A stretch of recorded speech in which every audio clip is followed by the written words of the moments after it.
Prazer, professor Jorge Lourenço. Então vamos iniciar a entrevista. Professor, qual é a importância da atividade física? A atividade física, ela tem uma grande importância na vida de todas as pessoas, desde jovens, adultos e idosos. Ela vai entrar como contexto principalmente preventivo, no contexto de doenças. Hoje a OMS, a Organização Mundial da Saúde, ela adverte justamente que todo ser humano ele deve, no mínimo, por dia, ter a prática de atividade física durante 1 hora. Justamente isso vai ajudar ele, no decorrer da sua vida, a evitar diversas patologias e diversas doenças no decorrer da sua existência. Como a atividade física pode impactar positivamente o bem-estar mental e emocional? É sabido por todos que a atividade física ela é aliada diretamente, principalmente no tratamento e prevenção, tanto da ansiedade como da depressão. Então, há diversos estudos que comprovam cientificamente que a atividade física é um dos principais combatentes no teor mental, principalmente se tratando da ansiedade e também da depressão. Como a falta de atividade física pode afetar negativamente a saúde? No contexto da inatividade, é aquilo. A inatividade física ela vai gerando diversos fatores prejudiciais à saúde, como eles: início de diabetes, ganho de peso, que provavelmente irá levar também a aumento das taxas, aumento do triglicerídeo, aumento justamente do seu índice de açúcar no sangue, levando a diabetes. Quais são os benefícios específicos da atividade física para diferentes faixas etárias, como crianças, adolescentes e idosos? Principalmente no quesito crianças, vai ajudar principalmente na questão do desenvolvimento motor e também no desenvolvimento psíquico. Então, a criança iniciando a atividade física quanto antes vai ajudar no seu desenvolvimento para uma vida madura.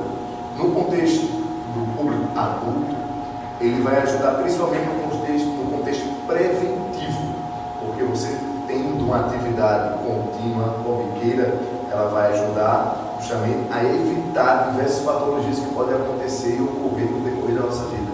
Já no contexto de idosos, ela entra principalmente como um fator para retardar o envelhecimento e também alguns fatores que nos acometem com o decorrer da idade, que é justamente a perda de massa óssea e a perda de massa muscular.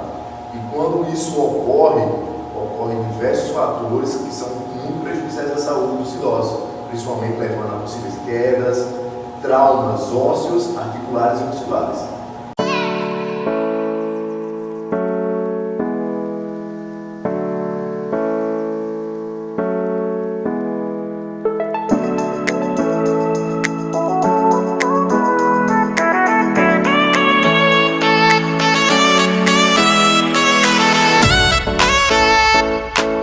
Quais atividades físicas são acessíveis para pessoas de baixa renda? Hoje, no contexto municipal, estadual e até de âmbito federal, há diversos projetos sociais que viabilizam justamente a prática de pessoas carentes à atividade física, principalmente com teor preventivo.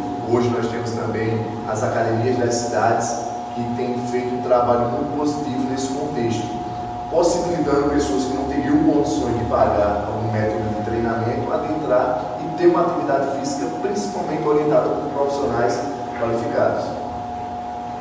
Existe diferença nos padrões de treinamento ou pessoas entre homens e mulheres? Existe por alguns fatores fisiológicos. Quando você adentra o fator fisiológico, existem diferenciais entre homens e mulheres, até pelo contexto feminino também, onde elas passam pelo período menstrual, onde é um período que não é indicado e adequado o emprego de alguns métodos de treinamento, porque devido a esse período há uma perda de rendimento do público feminino. Como o público masculino não tem essa queda de produtividade devido a esse fator, então o período pode ser mais prolongado e interrupto. Quais são os benefícios específicos da atividade física para a saúde de homens e mulheres? Entrando no contexto de benefícios, eles são amplos para as duas áreas, a gente não tem que ter distinção, né? Claro que entramos num contexto também fisiológico, onde há a diferença entre o homem e a mulher, então Então o homem justamente por possuir mais testosterona e a mulher não, no decorrer da nossa vida a tendência é a gente ter uma redução dessa produção. E um dos métodos justamente de manter essa produção em dia é principalmente através do sono de qualidade e também através da atividade física. Quais são os principais desafios enfrentados por grupos especiais, pessoas com deficiência, gestantes, idosos e pacientes em reabilitação? Nesse contexto de grupos especiais, a gente encontra bastante dificuldade, principalmente pela questão da socialização. Eles se sentem muitas vezes deixados de lado em alguns contextos.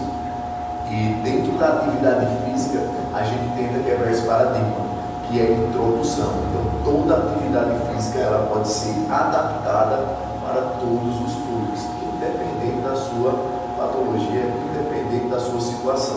Então, eu falo que a atividade física ela é abrangente e acessível para todos, independente da sua condição. Quais são as recomendações para educadores físicos ao trabalhar com esses grupos? Quando se trata de trabalhar com público especial, públicos especiais, o que eu indico é justamente especialização. Porque para trabalhar com um público distinto, você precisa ter um atendimento diferenciado para poder proporcionar um melhor esse público.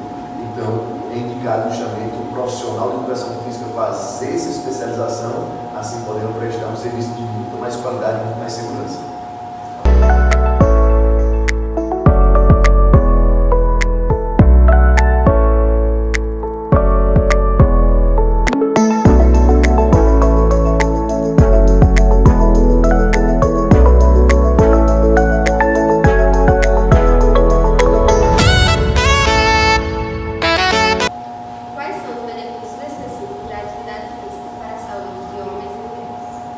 Nesse contexto, eles abrangem tanto o masculino como o feminino, como geral.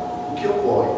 Se tratando de atividade física, você vai ter ganho de massa muscular, ganho de agilidade, ganho de flexibilidade, ganho de coordenação motora e principalmente o fator psíquico, o fator mental. Então, esses fatores vão englobar tanto homens como mulheres como um todo. Então, ele vai trazer inúmeros benefícios que vão refletir diretamente na sua saúde e na qualidade de vida. Quais são os principais desafios enfrentados por grupos especiais, como pessoas com deficiência, gestantes, idosos ou pacientes em reabilitação? Nesse contexto, muitos não sabem, mas o profissional de educação física ele tem um papel fundamental quanto à questão de reabilitação. Até porque, após um processo cirúrgico, eles passam pelo processo de fisioterapia e logo depois o fisioterapeuta indica ou direciona ele para o profissional de educação física para dar continuidade a esse tratamento, a essa reabilitação. Então, a fisioterapia e a educação física convergem nada lá. Quais são as recomendações para educadores físicos ao trabalhar com esses grupos? Especialização. O profissional tem que estar especializado para poder justamente estar dando aporte a certos casos, porque deve ser levado em conta a patologia em si. Principalmente se tratando hoje que as principais patologias que a gente adentra na educação física e também no processo de fisioterapia é o que? Lesões em joelhos, o lombar, principalmente envolvendo articulações. Então ele tem que se especializar nessas áreas. Processo de reabilitação de joelho, processo de reabilitação de coluna, processo de reabilitação ombro e toda a articulação em si. Então, pessoal, chegamos ao final da entrevista. Queremos agradecer ao professor Jorge pela disponibilidade de seu tempo e agora ele irá dar um recadinho para o nosso público. Então, pessoal, eu quero deixar para vocês sobre o movimento. Então, pessoal, movimentos, pois a atividade é vida.